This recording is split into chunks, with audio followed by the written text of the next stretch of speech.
Good afternoon and good morning, everybody, and thank you for joining us for Air Cargo News' first ever webinar, Coronavirus, the Outlook for Air Cargo.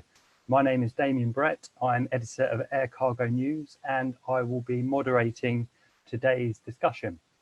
Now, the pandemic is undoubtedly one of the biggest challenges, if not the biggest challenge ever faced by the air cargo industry, as the removal of vast amounts of belly hold capacity has sent space shortages into overdrive and sent freight rates spiraling. All this comes at a time when there's urgent demand for the transportation of vital medical equipment and supplies. More recently, airlines have started reintroducing aircraft back into the market to act almost as ad hoc freighters.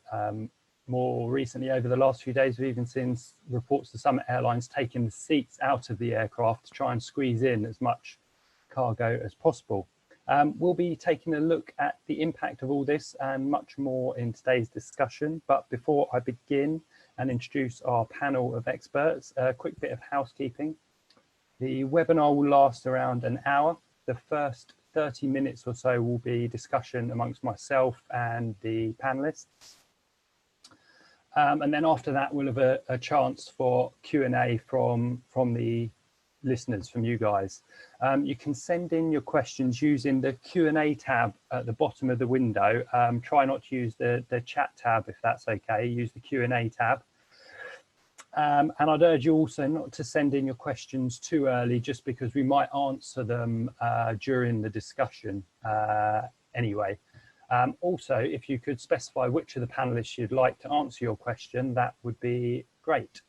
Right, let's get things underway. If I could just ask the panelists to kind of unmute their microphones and start their video. The first person we have is from data provider WorldACD, and that's Gerard DeWitt. He's the managing director there. Thank you, Gerard.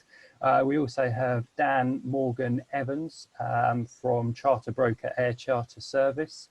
And last, but of course not least, we have David Voistra, who is Flexport Senior Director of Air Freight for the EMEA region. Good afternoon, everyone. Good afternoon. Good afternoon. Okay, well, let's kick things off. Perhaps a good place to start, Gerard, would be with yourself. I was wondering, can you give us a kind of bit of an overview of the kind of latest statistics, the latest data that you have, just to kind of help us kind of understand where the market is at the moment? I know you published some data today, so it'd be great if you could kind of give us the sort of headline figures of where we are. Yeah, well, normally, of course, it is a good thing to look at year-over-year figures because of the seasonality of our business, of air cargo, which we do. But of course, in the present day, it is also quite interesting, I think, to look at month-over-month figures and even at figures within the month of March itself, because of the dramatic events that unfolded. When we look at January and February this year, they were still fairly normal, shall we say, with a dip of about 3% compared to previous year. Revenues down about 8%. So that was not great, but it was not very different from before. And then you look at the year-over-year figures for March, and you see that the freight carried was down by 18% year-over-year. Interestingly, the revenues were slightly up, and I'm sure we'll come to talk about that, but the price per kilogram, the charges for the forwarders and the revenues for the airlines per kilogram went up quite a bit over in the month of March, compared to, certainly compared to February, but also compared to the previous year. Asia Pacific held its own, did not do badly. Of course, it also dropped, but much less than others.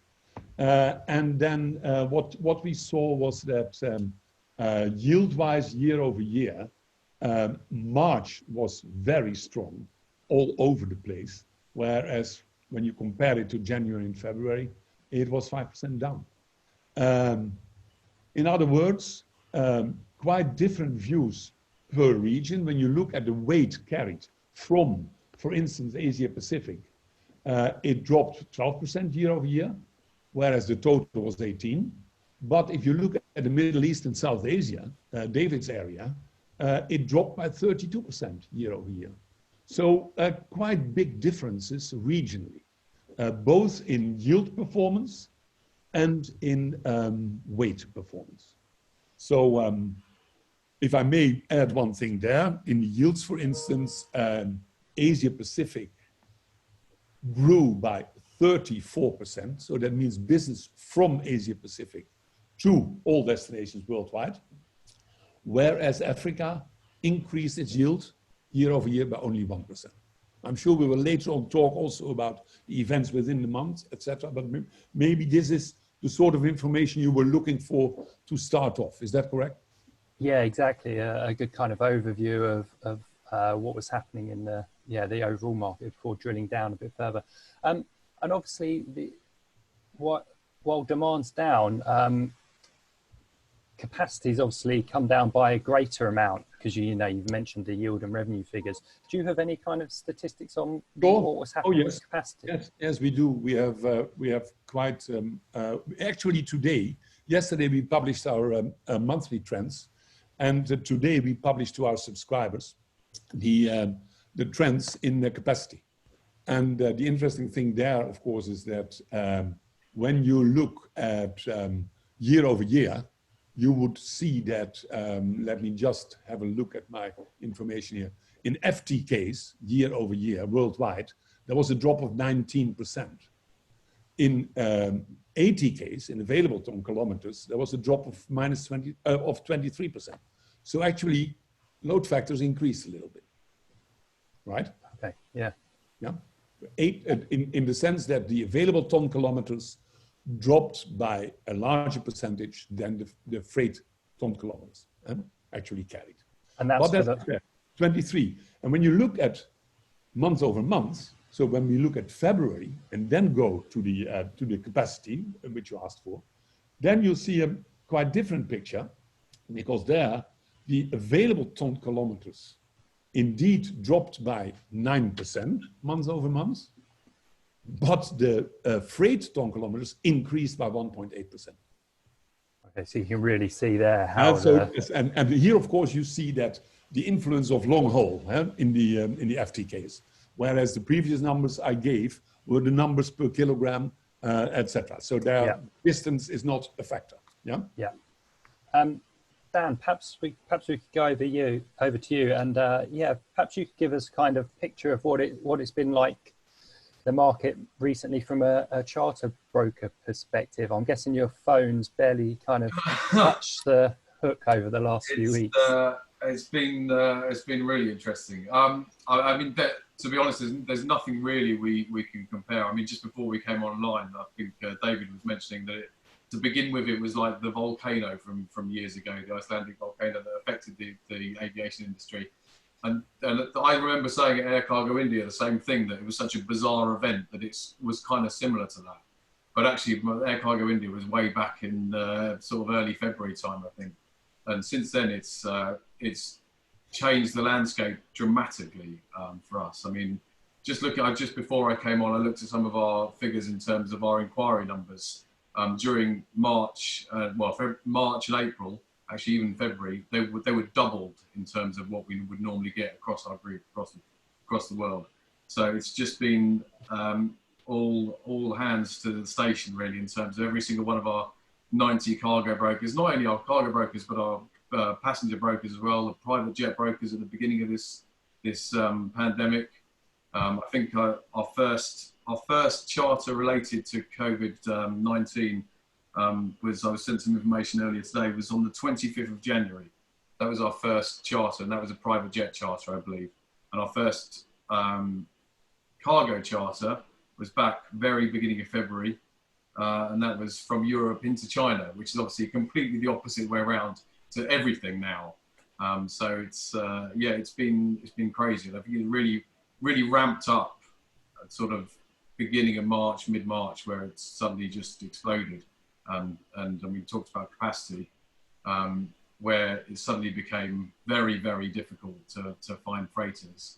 And then that kind of that passenger airline coming back into the market to operate full freighter services, even in some instances taking the seats out or loading on the seats. So it's been something that I've obviously never seen in my 20 odd years of being a charter broker. So it's been crazy, yeah, absolutely crazy.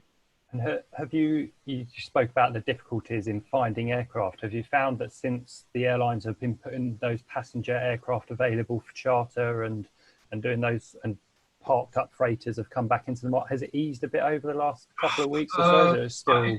It kind of depends on what routings you require. It depends on where you're trying to get to. I mean, right at the beginning, well, if I go back to sort of March, I guess, where are we now? Mid-April. So mid-March, early March, there was a lot of lockdowns going on, a lot of quarantines going on. So, you may charter an aircraft or book an aircraft, and then suddenly we would have real difficulties with crews, because crews were needing to, if you're doing sort of a Far East to Europe, or even actually we had some booked into the Middle East, and they needed to crew rest, and they needed to go into a hotel, and then countries that they were landing in weren't allowing the crew to then go into hotels. If they were going to be quarantined for 14 days, or it was a little bit up in the air whether they were allowed in or whether they weren't allowed in. So there was a lot of uncertainty right at the very sort of beginning when it exploded, as to whether, if an airline sent a crew into a certain country and they had to crew rest there, would they get their crew back out again? And if they could get them back out again, would they be allowed to return home again? So that was kind of sort of muddied the waters right at the beginning in terms of what was being able to be done. So that quarantine within each country, and each country's rules on who was allowed in, what was allowed to happen to them, whether there were transit hotels available.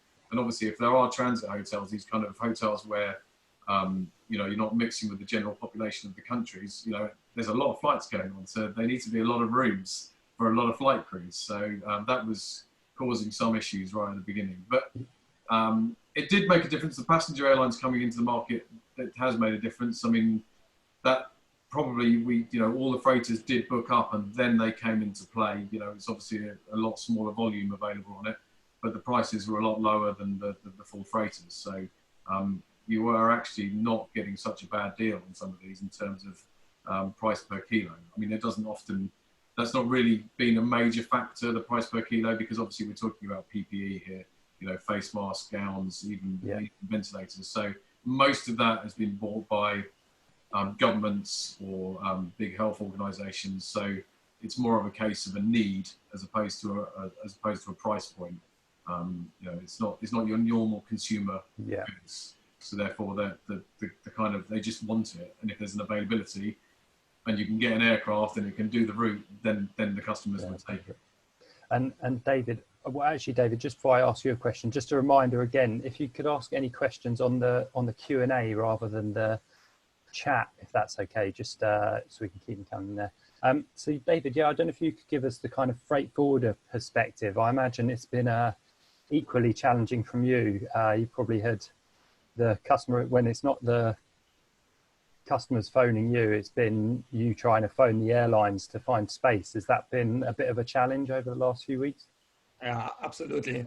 The situation is pretty severe in that sense. And as been pointed out a minute ago, obviously, likely similar to what we faced during the Icelandic volcano scenario, when the industry per se, not only the forwarder, but as well the airlines, the customers, everybody, needed to be very agile and very flexible on how to move cargo and how to work around all the news every day, sometimes even every hour, new news popped in, which countries locking down, which airports closed, which country puts crews on quarantine and all of that. So you have to adapt fast, and you have to find the right fit for your demand. And that's obviously comes along with a lot of telephone calls, a lot of emails going back and forth. So I think even if the impact may not be that obvious yet everywhere, but I think one of the good examples of agility and flexibility are these mini freighters, these PAX freighters, because obviously they add a lot of capacity, which wouldn't be around in case we only would have had the freighters. And this is a signal where, yeah, the industry reacted fast, made things work with a lot of efforts.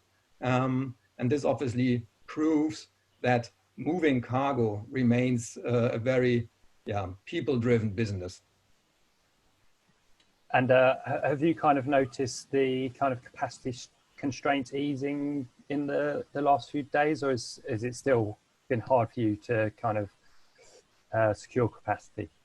No, it's still very difficult, and obviously the situation changes more or less on a day-to-day basis for in each and every country, right? When coming out of Chinese New Year and the quarantine afterwards, the capacity crunch happened there immediately. Then we saw the situation about the US closing down and no passenger aircraft being allowed to fly anymore, which obviously we had everybody to react immediately to find ways to move cargo. And that remained, right? Some capacity got more open, while now obviously Europe is in a quarantine situation. So the routes, for example, going into Far East are a little bit more open compared obviously the other way around, where a lot of cargo is sitting at the airport, a lot of medical equipment, personal protective equipment, PPE as we call it, has to be moved to hospitals, to governments and all of that. So there is constant change, and that's the only stable thing. There's nothing else constant than change. Yeah. Gerard, coming back to you, you mentioned when you were talking earlier, and perhaps we can drill down into some of those figures a bit more. You mentioned the way that yields had been going up and some revenues as well. So perhaps you could kind of explain what you think is happening there. And also some of those trade lane variations, because it seems some of the differences were quite dramatic there. Yes, indeed. Into our mind, you know, we base ourselves on the full worldwide data of about 70 odd airlines, 70 plus airlines. So there is a good, shall we say, overview of what's happening. The larger you base, the more you can see what's happening in the various parts of the world. And on that base, what we saw, as I mentioned earlier, was that yields, particularly from China, were way up. Now, reason for that, I think it's the good old economic theory of supply and demand that first plays a role here, irrespective of whether people transport help goods or commercial goods or whatever. We see across the board quite an upswing in yields where capacity dropped. And when I think David just mentioned the variation in passenger aircraft being used for cargo, what we shouldn't forget is that the total freight carried dropped by 22% from the first half of March to the second half of March. And that the interesting thing was that the cargo carried on freighters went up in that period. That was actually 4% higher in the second half than in the first half. The freighter capacity between February and March increased by 29%, but the capacity on passenger aircraft dropped by the same percentage between February and March. And in March itself, it dropped even further because of the measures that we know had been taken. So what you see there is that within March, there was an enormous drop in capacity on passenger aircraft. That created a shall we say, capacity shortage across the whole market. So that, to my mind, is the main reason for the increasing yields. And if you then see that, as we said, a lot of goods from China, I think we mentioned in our monthly letter yesterday that the China yields were up by 1/3 compared to, I think, to February. And in the latter part of March, we're up by 2/3. So these are huge sums. In total, the worldwide yields between the two, let me make sure that I give you the right figure. The overall yields, let me see. They were down by, sorry, I have to find that in order to be, just give me a second to make sure that I don't tell nonsense here. Okay, the cargo carried in the last week of March was 31% lower worldwide than in week 1. And there I think you have your main reason in one sentence for what happened to yields. I mean, that is the unprecedented thing that happened between the first week and the last week of March. A drop of 31% that was in the year. Asia Pacific though fell by less than 10%. So though capacity was there scarce as well, the business was there, and therefore the cargo carried from there fell by much less. So you've just got, it's just, you can't pinpoint a kind of single trend. It's just so varying from week to week, from trade lane to trade lane. And no, that's the thing. The single trend we gave, and that was the interesting news, of course, is here that the yields were up. Whereas for years we have seen that yields were gradually trending downwards. What we have seen here is that all of a sudden, with an 18% drop in capacity, yields were up. And that of course is there. But when you say, how did that work for particular lanes? Let me give you a few examples.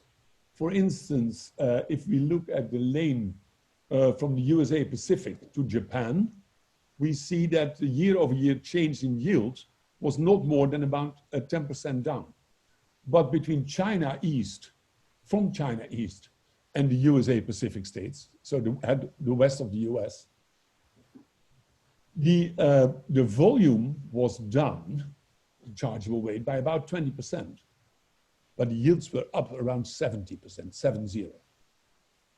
Hong Kong to the Netherlands, an interesting example, which saw a volume increase year over year and a yield increase. So that's another, just to give you the view of how different it is per lane.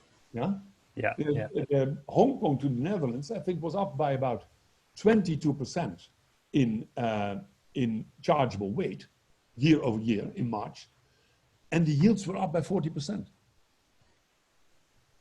So, and this in a month where we saw that passenger aircraft offered much less capacity for the market. Yeah. And but cargo aircraft, of course, were quite a bit up. Yeah.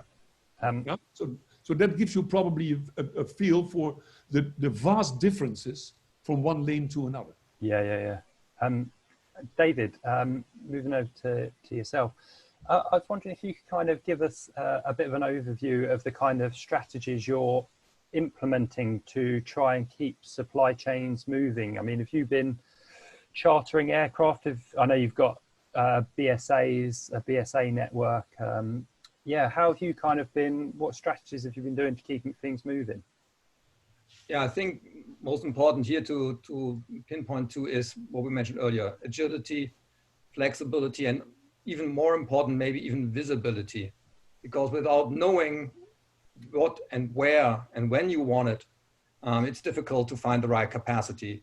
And obviously capacity is king nowadays if you want to move your cargo, and it's difficult to find. So you have to be pretty precise.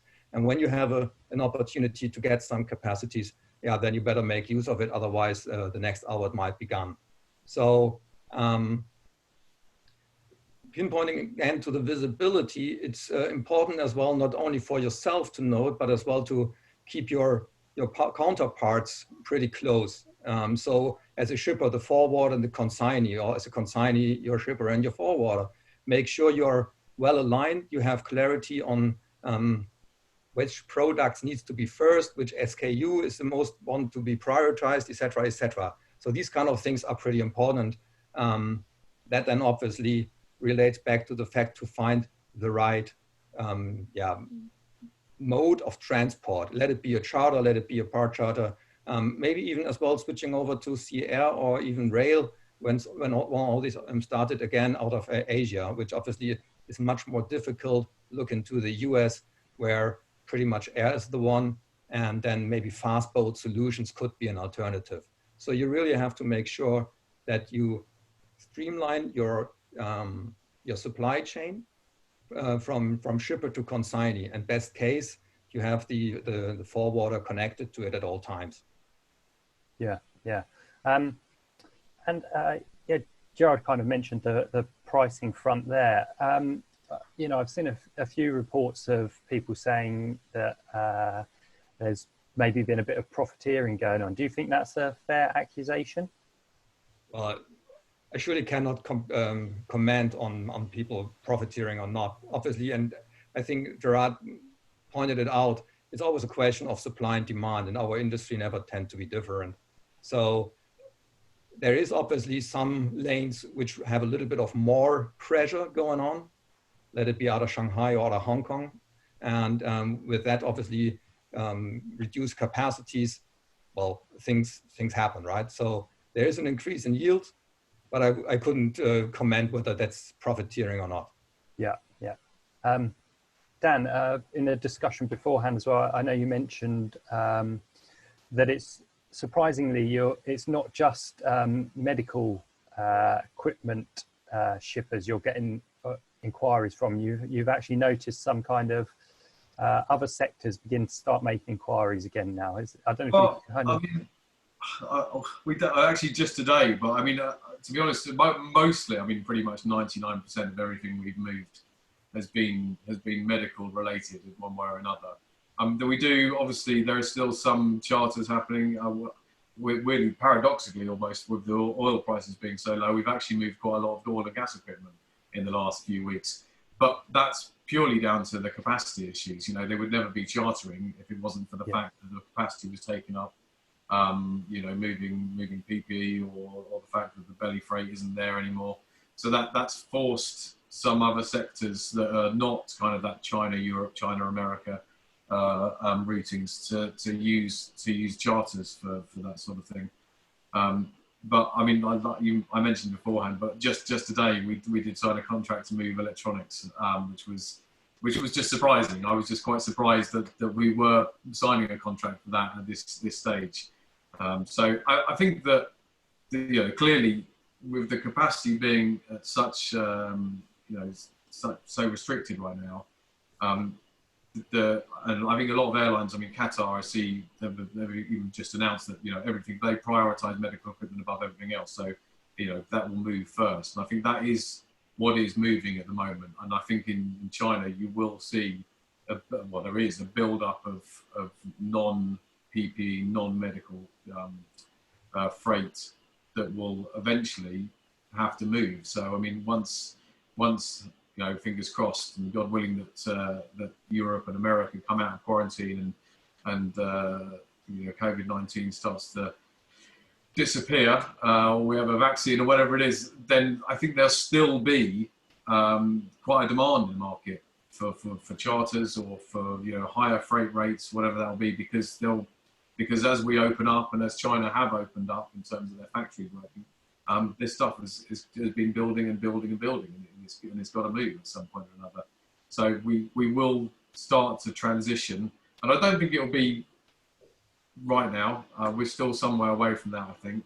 I know that we are, you know, the charters that we are booking at the moment are, you know, if we can get some availability in the next week or so, they are in the next week or so. But, you know, some of the contracts I've been signing are now, I think I signed one yesterday that was mid-May. So, I mean, that's probably one of the furthest ones out there that we've done. But so, I mean, there might be some series of ones that are further than that. But yeah, so that it is clearly going to continue. And, you know, going round my heads of departments around Europe, you know, their feeling, especially our Madrid office, our Geneva office, their feeling is that this is going to continue. I mean, it's the stuff the governments are now putting in place with Italy and with Spain easing some restrictions. It may be that the populations will be forced to wear masks. Okay, everyone, if they want to leave their house. I know that Singapore have just introduced this. I understand that France were looking at introducing compulsory masks for wandering out and about, so they can ease the restrictions. Well, these masks are disposable; they don't last forever. You have to keep replacing them, otherwise they kind of lose their usefulness. Which is why you've got to have this constant supply. And I was talking to the head of cargo in my Beijing office this morning. The suppliers, the manufacturers of these masks are taking so many orders. They are literally, it's just-in-time scenario. They're being manufactured, popped onto a truck, straight to the airport, and then hopefully straight on an aircraft. And some of the difficulties we've seen, I don't know if there are some restrictions in how those masks are categorized in China when they're leaving, if they're for health uses, if they're for health, for hospitals and for doctors, then they have to have a certificate of authentication, basically. I think it's called a commodity inspection certificate, which slows down that process because they've got to get this cargo inspected. And obviously with the restraints with our charters, the manufacturer will say to the customer, we can produce this for this day. So they then book a charter. And then obviously it slows down between the day the charter's booked and then the cargo leaving the airport or leaving the factory and getting to the airport. And so that kind of creates a kind of bottleneck a little bit. And sometimes, there have been occasions where cargo has been left behind because the aircraft just has to leave. And it's taken a little while to get through, whether it's Shanghai customs or whatever it is. So it's been causing some issues in terms of the demand for this stuff. But I see it continuing for a little while, certainly into May, if not into June, depending on what governments do in Europe and how they cope with the easing of restrictions. Of course, yeah. If I may add, Damien, when we look at the different product categories on board, what we have seen is, for instance, between the first and the last week of March, drops in perishables. Flowers were hardest hit, almost 60% less. And, but also fish, seafood, fruits and vegetables, they fell by 40 to 50%. So that probably speaks also to the point that Dan just made about the replacement of the type of cargo that we see. Pharma did not badly in terms of growth. High tech stayed all right, but particularly the bulky stuff of perishables dropped dramatically. And Dan, is that something that you would also recognize, or David, as happening there? I mean, for us, it certainly is. I mean, that at the moment we're like I said, other than the odd charter here and there, it's mostly exclusively the kind of the medical side of stuff, the PPE, the gowns, the face masks, ventilators, or anything to do with combating the virus within Europe, North America, even Africa. That's kind of the key things. There has been, like you said, you mentioned pharma. That's come into it. We've done a few pharma stuff, and also the inquiries for that is quite high. I think that's what people feel will fly. But yeah, in terms of the general cargo that we fly, I mean, we don't do a huge amount of perishables anyway, because it doesn't really pay for charters so much. But it would explain why I couldn't buy a next day flowers actually for someone's birthday today. Which I've just realised that's probably what that is. There's a low number of flowers in this country now. But yeah, for us, it's very much right at this moment PPE. But as I said before, I really do think that the high freight rates, they may come down a little bit, but I do believe they will continue into the normal sort of general products. The electronics more, the sort of market that we would generally see. And I think that would be higher than where it would be, as you said, Gerald, I think at the beginning, that January and February looked to be kind of a continuation of that kind of flat market cargo thing that was going on. And I think that the build-up will help push that cargo market up, the air freight market up a little bit, when the face mask and the PPE stops being moved, or at least slows down. And then after that, then we'll see. Well, who knows what happens? Yeah. Well, I think now's probably a good time. We're just over half an hour into it, so to answer some questions from some of our viewers. This question for Dan or David, but David, could be a good one for you. Air cargo is currently playing a vital role in getting medication, ventilators, face masks to most countries around the world. However, once the lockdown is over, world economies and our industries will face an uphill survival battle. What sort of cargo strategy do you think airlines should adopt to ensure a successful comeback? So I guess perhaps this is from the customer's perspective, David. You know, what would you like to see airlines doing to kind of keep freight forwarders happy and make sure they meet your needs? Well, I think that to a lot of things we discussed already by now, and as well related to that question, for what we expect to happen is, when looking back one day, we'll talk about air freight situation prior COVID and after COVID. And that's obviously will be valid for a lot of things. It might be pricing, it might be route, it might be capacities, as well, it might be for products as well. And besides the current situation, looking ahead, out of any crisis, more or less, specific products were coming out stronger. Let it be back the 9/11 scenario when security stuff becomes stronger, or let it be now this kind of scenarios where all kinds of medical equipment, as well maybe PPE for a longer time, remain amongst the stronger ones. What we have well seen, and Dan mentioned it, electronics, or let it be, for example, computer peripherals like cameras, like mouse pads, like in these kind of keyboards and all of that, with people going into home office scenarios, these kind of products were requested. So there will always be a shift as well in products which will be flown. As well, we could assume that some nearshoring scenarios may happen now faster than before, because obviously the dependency on single countries, on single suppliers, might become really a big threat for people or for companies going forward. So you have to diversify.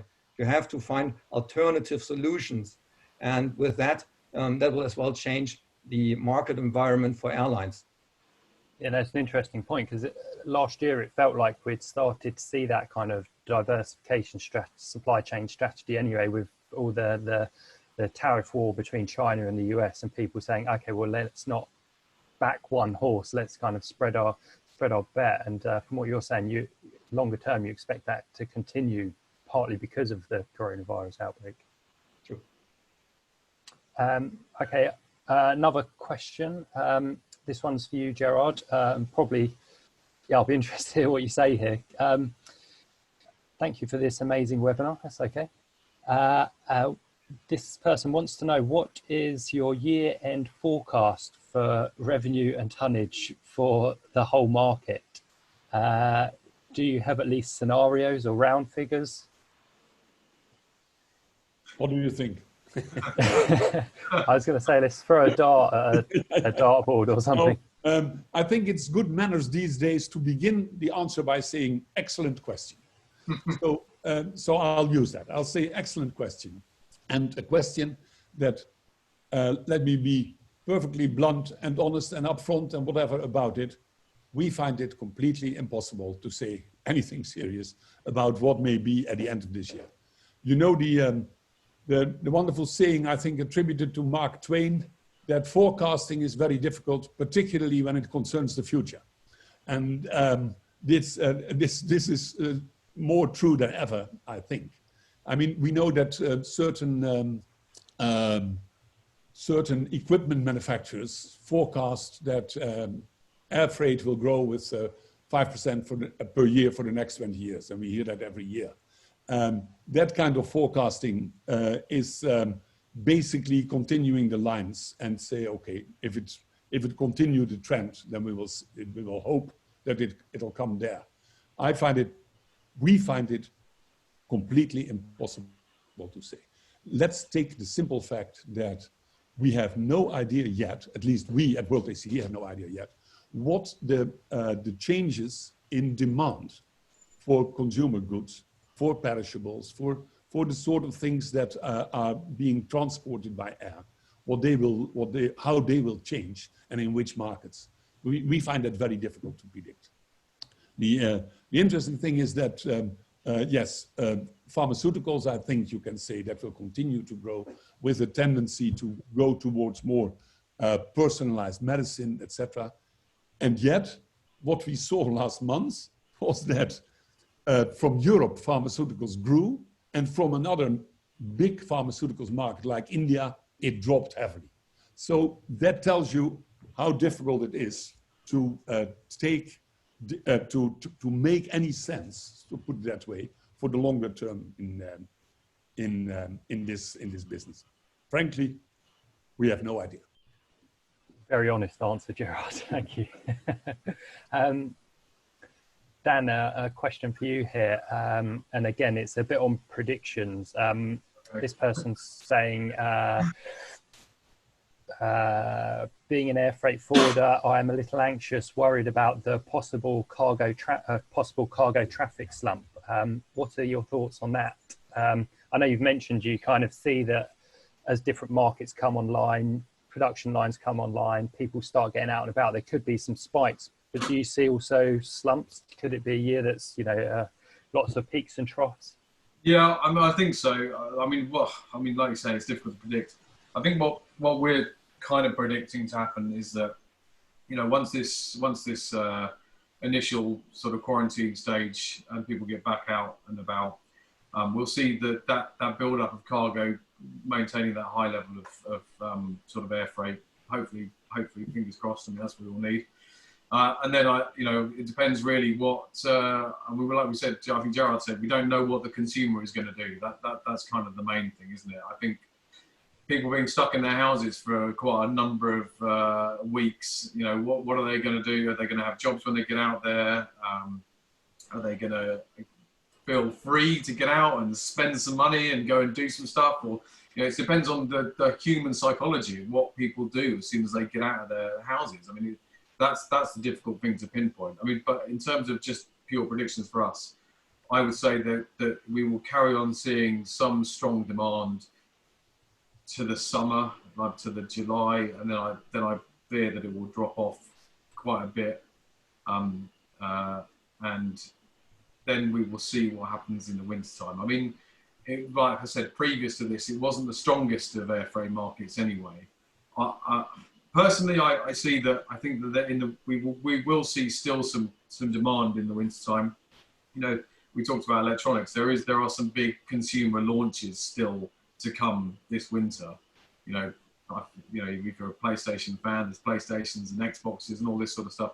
So that when we will get that kind of slump will happen in the summer, and then I think there will be hopefully a little bit of a peak as we go back into the winter time. You've got to remember that the passenger airlines are not going to refill these routes all at once. They're not going to go back up to where they were. It's just never going to happen. You know, some of these airlines, the passenger airlines will have suffered immensely from this. And they're not going to want to go back to we won't go back to how it was. I think David said there's going to be a pre-COVID and a post-COVID. The routes won't be as well served as they were. That belly space still won't be there. So I feel like that will keep the demand a little bit higher than it would in a depressed market, because obviously we will be in a difficult economical situation. I would predict, but I think that the fact that there won't be so much capacity in the market, I don't think there'll be overcapacity. That's the difference.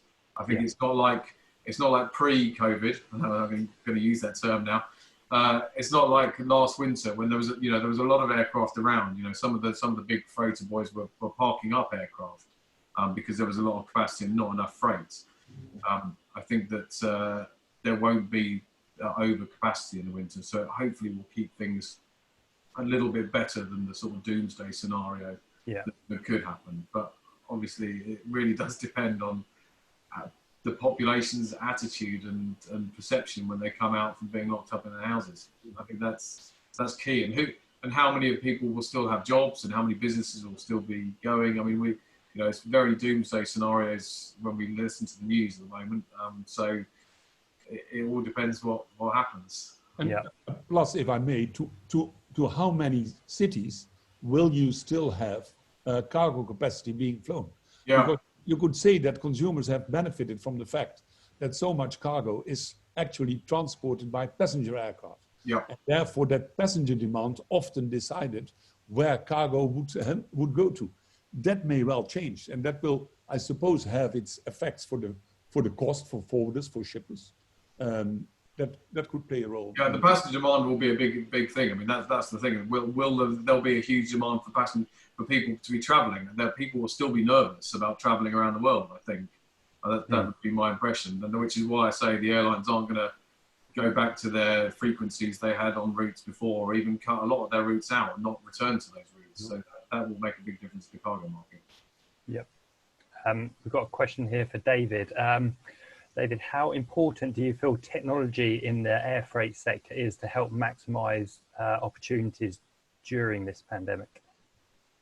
Well, we talked about visibility earlier, right? And I think technology is one of the, let's say one of the winners coming out of COVID-19, because COVID will act as an accelerator for all these kind of digitization, all the technology aspects in the entire world, not only in the industry, as we pointed out earlier, working from home, right? All these kind of things. Just imagine having had the scenario about COVID 20 years back. Could you imagine how we have reacted without having these opportunities of all these online webinars and all these kind of interaction from home? We would have had a way more difficult time than we have it by now, which obviously already tells you that industry is one of the big winners. Industry technology is one of the big winners in that industry as well. And I think to pinpoint back to what I said in the beginning, visibility and agility driven by data per se will really come out way stronger out of that situation than maybe others. Yeah. Yeah, and yeah, as you were saying, the need to know what's coming down the supply chain pipeline is more important, and the best way to do that is through digitization and visibility. Perhaps another question for you, David, while you're there.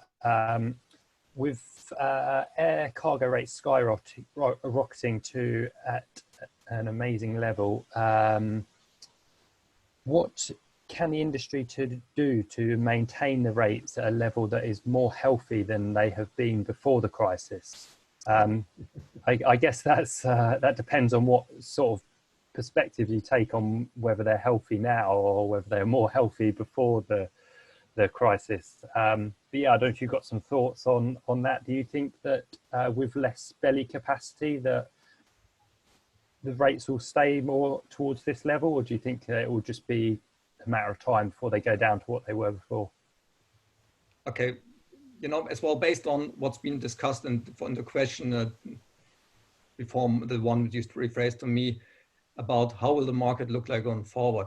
Some airlines tend to say capacity situation as we offered it prior COVID scenarios. If we come back at all to these kind of scenarios, it might take 2 to 3 years. So that's already one thing which will give you a hint of the availability of capacity going forward. The only thing to maybe ease the situation could be to diversify your flows. Instead of, for example, shipping everything into Shanghai, we might consider flying from other places as well, or supplying capacity to other places as well, making use of it. Obviously here then it requires customs, it requires trucking, it requires warehouses, handlings, and so it's the entire supply chain. It's not just parking an airplane somewhere in an airport everywhere in the country, but it's as well about the surrounding factors of being able to customs clear, to deliver, et cetera, et cetera. So that's a concerted effort, and people need to be willing to sometimes take on longer transit time as they would necessarily like to do. So that's one of the things we really have to wrap our head around it, if just in time as we've seen it might be sustainable going forward, or if we may have to adapt for at least some products and find different ways of routing cargo. Yeah. So it could result in long-term changes to supply chains. Damien, do you mind if I chip in? Because when talking about yields, and we have read all sorts of stories, of course, about enormous yields, etc. we take pride in the fact that we have data from so many airlines that we have a very good view of the averages. And I think because the question said these tremendous yields increases, etc. Yes, they have been big, but let's put it in perspective. Huh?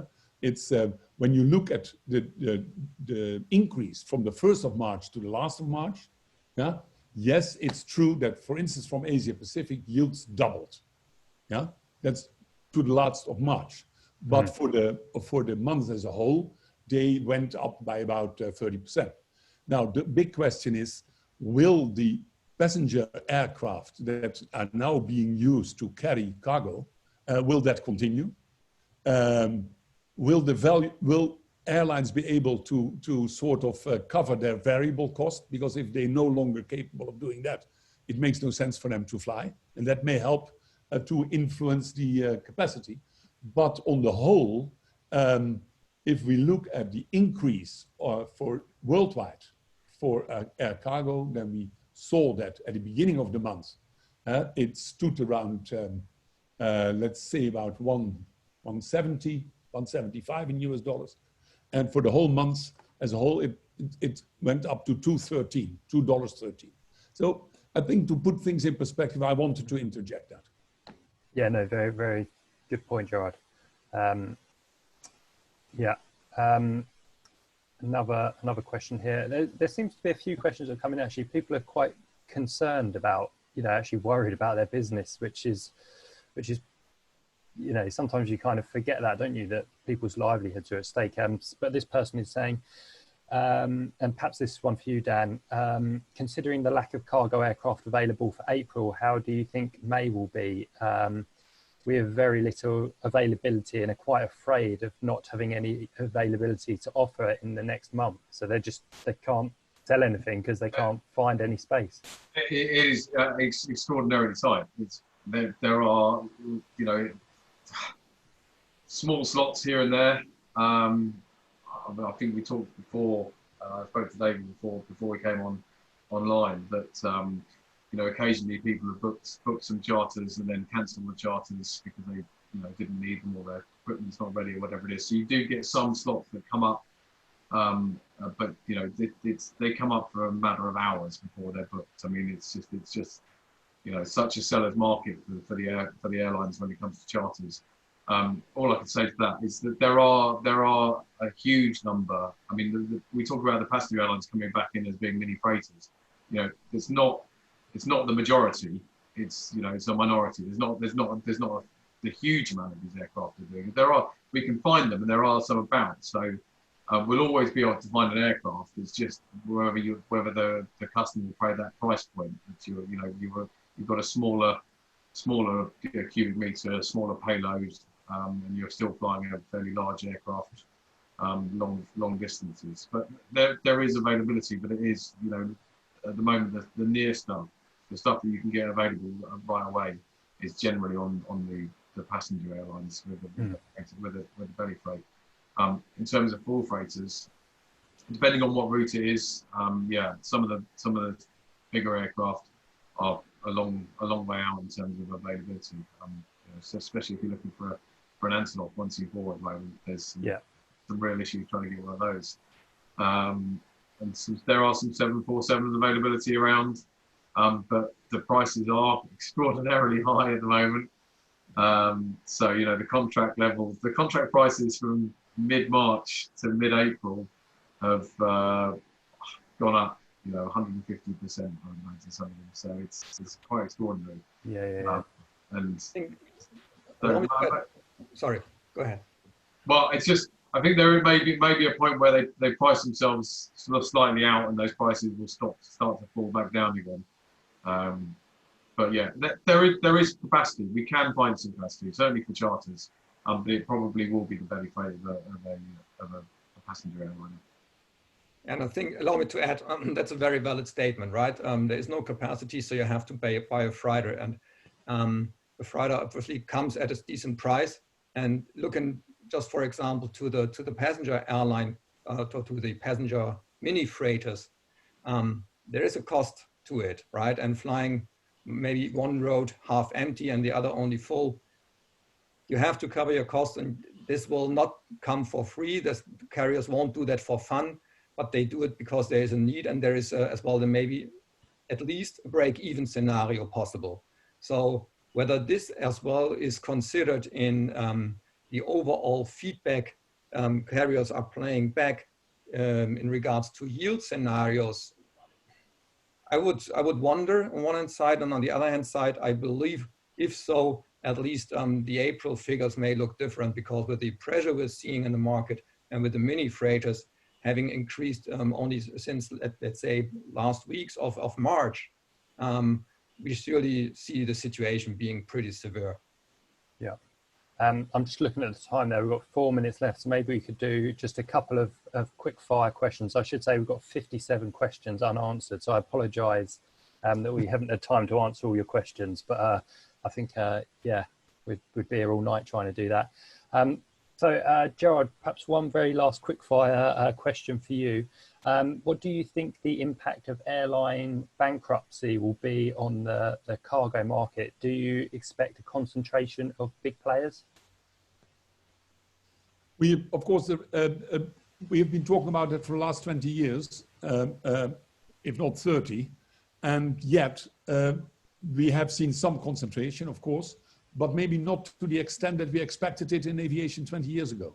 So my view is that that tends to go a bit slower than we may think would be justified from any specific point of view. The question can only be answered, I think, by asking how many governments are willing to prop up their airlines.